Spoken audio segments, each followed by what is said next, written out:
What an extraordinary thing. All right, well, I'm Dr. Lisa Geiger, in case you didn't hear, and I am pleased to be speaking with you. Today I'll be speaking about finding your quiet voice inside in the midst of the chaos that's been going on since you graduated chiropractic college, and maybe a little extra the last couple years. Like so many of you, my journey has been an odd one. I've had years of learning and passion. I've had moments of clarity and days of doubt. Peer pressure that I took way too seriously, and purpose and wandering, and I've seen it all, and underlying it all, I have this clarity that I've been damn lucky to find my calling. Anyone else feel that way? And to end up here on the stage addressing you, what an honor. And man, what a clever bunch you are. And can we just give it up one more time for Dr. Drew? Because that was amazing. And in a world where every community has angels and assholes, I think our community has done quite well. And special thanks to the ohms. Can you even imagine a world that would be ohmless? It would not be the world I want to live in. So I am so grateful. Take a breath in, breathe out gratitude, smell sweet. So this talk is about that quiet voice inside us, as I said, that as we grow can become our moral compass and our clarity and our companion. And an interesting thought about autism and that inner voice is that a lot of people growing up with autism, my son has it, don't have that inner voice, the one that says, okay, I got the mail and I've got the keys and I got to remember to stop for milk. And then it starts to develop around the time they have puberty, and they've read enough now to know that when you hear voices in your head, it's really not a good situation.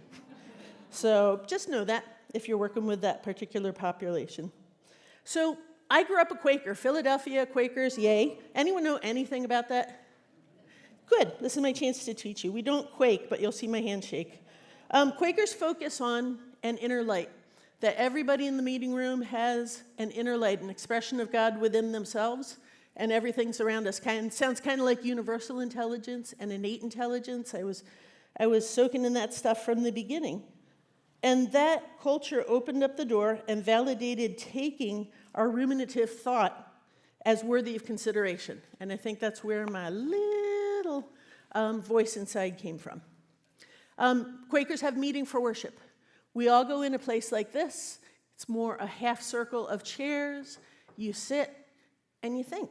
And you think about how that inner light is showing up in you and in your community, and thoughts about your community that perhaps you're not peaceful with. And if you have something important to say, you stand up. Everybody looks at you, you say it, you sit back down. And we were doing this in like 3rd grade, 5th grade. It was cool. And it's powerful. And that helped me realize that this had been the beginnings of that intuition and clarity, and realizing that it had been at work for years already. So let me tell you about my inner voice. Let's see if I can do this. Which one makes it go forward, honey? I did it. There we go. This is my inner voice. It has 2 aspects. One's like, tap, tap, tap. Is this thing on? Is this thing on? Can I please have some guidance? And the rest is, you recognize the characters from that Disney movie? There's joy and there's fear and there's sadness and disgust and anger. Those are the 5 little characters there in that picture. My thermostat, as you may know, is strongly set for joy. Anger is always under the surface. Fear has almost always all been present, more strongly until I hit my 40s and 50s. And let me tell you, don't worry about getting old because it freaking rocks.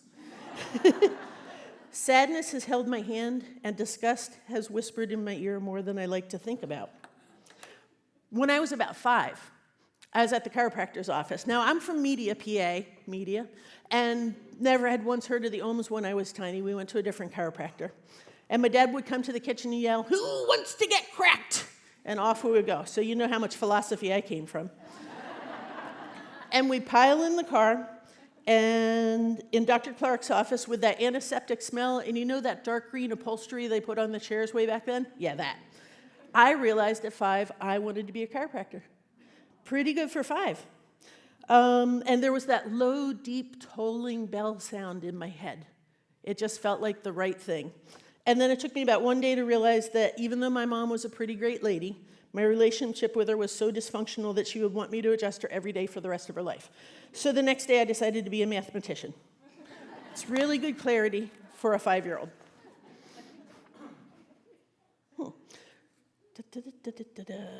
Great. So years pass. Dr. Tim Knight of Arlington, Massachusetts takes great care of me, starts to explain the bigger picture, takes me to the first pediatric seminar in Boston. I got to listen to Larry. Some guy danced around a bad to the bone, waving a spine.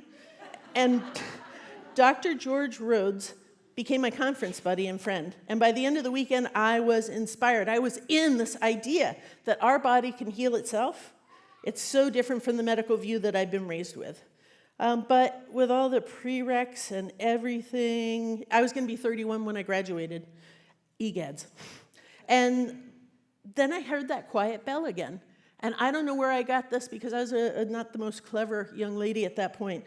But it said, hey, you're going to be 31 anyway. The question is, do you want to be a chiropractor? And I was like, all right, I'm ready for the Valley of the Blind. Yes, yes, leave it. So here came that quiet voice again. Clarity beyond my life of fight or flight that I was leaving at that point. Well, and it said, hell yeah. I called my mom to tell her the news. And I said, Mom, and she's like, oh crap, what? And I said, well, how would you feel about having a chiropractor in the family? And I swear to God, she said, oh honey, what's his name? And even worse, I was dating women at that point, so she got it wrong on every possible way. She tried everything possible. Thank God I listened to that voice. Yes or yes? Yeah. God bless her. She tried everything for 2 months. Oh my God, you're going to hurt someone. Do you really want that responsibility? You're a mathematician. It's safe. But man, it was my calling. Math is fun to me. But this without question has been my calling, as I'm finding is teaching. That small voice. For someone who has a hard time making decisions, ask my boyfriend. That small voice carries clarity and conviction. It's like the overanalyzing circuit that is running over time in my brain, and I'm sure Dr. Hall could tell me which side of my brain, is disconnected, and it's lovely, the peaceful silence of it.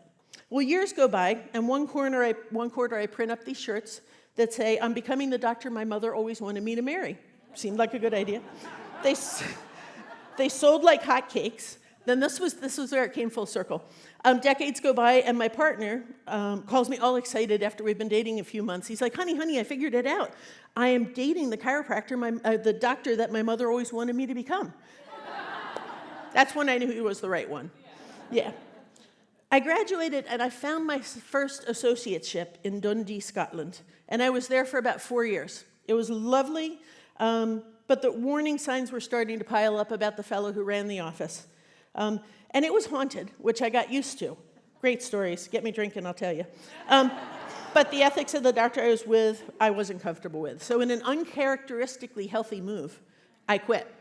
I walked away. I'd never done that at a job before. Best choice ever. I found a better position in Sweden, and life went on.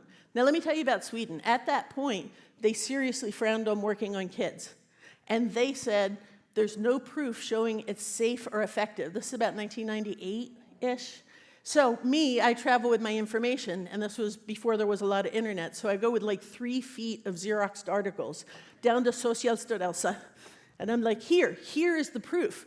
And they said, none of that's really by Swedish researchers, is it? Yeah.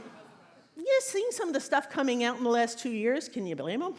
But this was earlier. So there's a saying that says only Swedish apples are red enough. It's true. I started traveling over to AECC to study in their pediatric program, and I got to study with Biederman, and I got to study with Peter Blythe and Sally Goddard-Blythe, and Carol Phillips, who is giving a seminar this coming year, and she is not to be missed if you get the chance to go. I met a crazy lady from Poland and Russia named Svetlana Mozgotova. Anybody heard of her? She works with the primitive reflex stuff starting like 25 years ago, along with the Blythes. And she has a special needs camp in Poland that I got to go work with the special kids, and it was extraordinary. They'd never had a chiropractor. They barely had translators. So families would walk in, lift up the child, put them on the table, I would adjust them, and they'd go back out. Not a word said because I didn't know anything except Jankoya, which means thank you. Yeah, so when it became apparent that my son had some neurodiverse issues going on, first I put him through Svetlana's camp, and then that the support in Sweden was going to be minimal at best at that time. Again, my intuition, my clarity kicked in. That little voice said, like a tiger, get that kid to support. Whatever the kid needs, get that child there. And so that move was in the face of the fears of becoming that mom who moves their child away from the ex-husband. The ex-husband chose not to come. But the kid needed the help, and we got the help, and we begged the ex-husband to come with us. But the kid got the help, so we did it anyway, and it worked out okay. I fought for my child getting support through the schools. Again, I was schools, not skulls, we're both. I was told not to be that mom. Don't be that loudmouth mom who makes trouble for the teachers. They have enough going on. What are you doing? You're being that mom. And I did it anyway, and I took the school to court, and my son thrived, and life went on. Are you getting the pattern here? When you run into these things, or even when you're not, listen for that slow, quiet voice. Now, I just realized I've been sadly avoiding my PowerPoint, so there's me when I decided to be a chiropractor. I was the little one. Chiropractic school was awesome. There's how my voices go. And this is leaping off into the future. So that's what we're going to talk about now.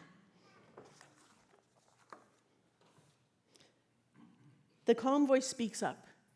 It speaks up more every year, and every year I care a little bit less about what my peers think and say. It's a battle. Is it a battle for some of you guys too? Gee whiz. And then this weird pandemic thing comes along. The dance comes along, and to preface, I live in the most entitled and woke and rich corner of Boston available. Can you picture it? Oh yeah. She's nodding, she knows what it is. To which they were COVID compliant, including narking out business owners who were not 123% in compliance. So I wanted to be that warrior. Warriors come in many different sizes: fierce warriors, loud warriors, quiet warriors, ninja warriors. And we each found our way to keep our offices the way they were. And I heard about a lot of people who are like, I am not masking and screw y'all, and I'm glad it worked for them. I'm glad they could do that and stay in business. I do not think I would have been able to do that in my city, without question. There might have been pitchforks and torches involved. I saw what happened to another office that this happened to. It was a weird place to be. I wanted to be the loud, proud warrior setting the example, but instead I was the quiet one, occasionally wearing a mask, taking care of all the people who were also scared. And that worked for me. Everybody finds their own way, and for the love of God, let's love each other for it.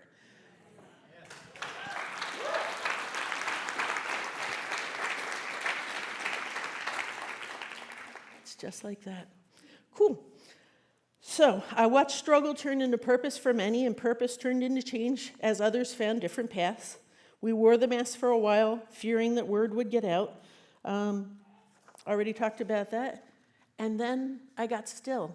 I made sure I got to the water, to the ocean, to watch the motion, to watch the constant undertow of what's going on, no matter what frivolity and craziness we have up here in the air. And I listened. And I acknowledged that I had a family to support and work to do, and that the dissonance for a short time would pass, and my patients would get adjusted in the meantime, and that made it worth it. And I got okay doing what I needed to do at the time to keep my clinic open and serving. Necessary, temporary, evil. I know some people who barely left the house in 2 years, coming only out to have their chiropractic adjustments. Major win. Major win, yay. Okay. So, and I had fun with it. I had signs showing exactly how many mosquitoes or pints of beer or kittens or mosquitoes or alligators were in 6 feet. And I had quiet conversations with patients that I know needed to hear what I was also seeing. I felt like a covert spy, and every adjustment was a victory, and every baby that I adjusted was cause for celebration in the midst of that fear. And I chose to meet them where they were, which was really hard for me to learn. But I chose to meet them where they were. And I got very still, and I got a tiny bit more clear. And I had extra time, so much extra time, so I studied a lot. I studied primarily Amy Stolstra's Focus Academy, and I also studied Martin Rosen's, brilliance. And that helped a lot to pass the time. and I'll move. I'm getting out of that little entitled corner. And I will teach more, and we're getting a puppy. And that little voice ain't so little anymore. A talented chiro reached out to me, Dr. Andrew Dureau, and he was passionate about wanting to teach about tongue tie stuff. And he said, "What should I do? I saw your course, and what should I do? And what should I do?" You know, and in the midst of everything where I could have said, "You need to do this and you need to do that," I said, "You need to sit down and listen." What was it I said? Listen for that quiet, still voice, because that's going to show you where your passion is, and that's going to lead you through education with a joy you will not ever have compared to before. So going forward, I will say there's much to do. Yes? Yes. We have witnessed so much damage to grown-ups and children and infants, and those poor service dogs who have been serving us emotionally, they are so also needing adjustments, trust me. They've been listening to us. There is physical damage, there is emotional toxicity, there is chemicals at the wazoo, and birth trauma is off the charts. Have you guys been seeing this? It's insane. We had 6 babies come in 1 week, and none of them had births under 38 hours. Yeah, we've been getting a spate of kids whose feet are bent back to their shins. Anyone else seeing that? No way, you guys are too? Catch me afterwards during the break. I want to talk with you. The rising generation is going to be able and capable. If the rising generation is going to be able and capable and come even close to their optimal potential, we have a lot to do. We are the ones we've been waiting for. So take a breath and breathe out. I want you to remember a few things, and these apply no matter what kind of warrior you are or warrior you have been this pandemic. First, be clear in your intentions. Where are you going and what are you creating? People don't care how much you know until they know how much you care. True or true? I love that one. Where's the last page? No. Hold on. There's chaos. Da, da, da, da, da, da, da. Is there a piece of paper over there on the ground? Because there's some really good ones. There we go. Okay.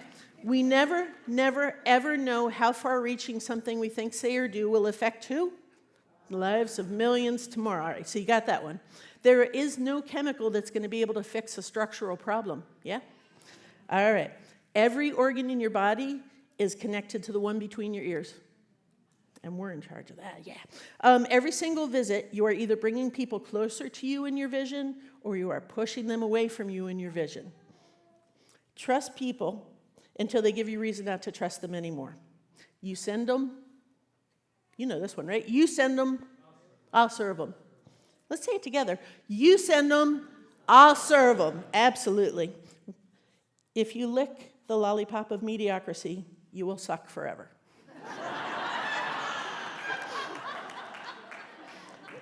Get your hands on families, get adjusted, have good communities to buoy you up, stay involved with the ICPA, and we are all gems. We are rare, we are valuable, and each of us has our defining imperfections. Love each other. Thank you very much.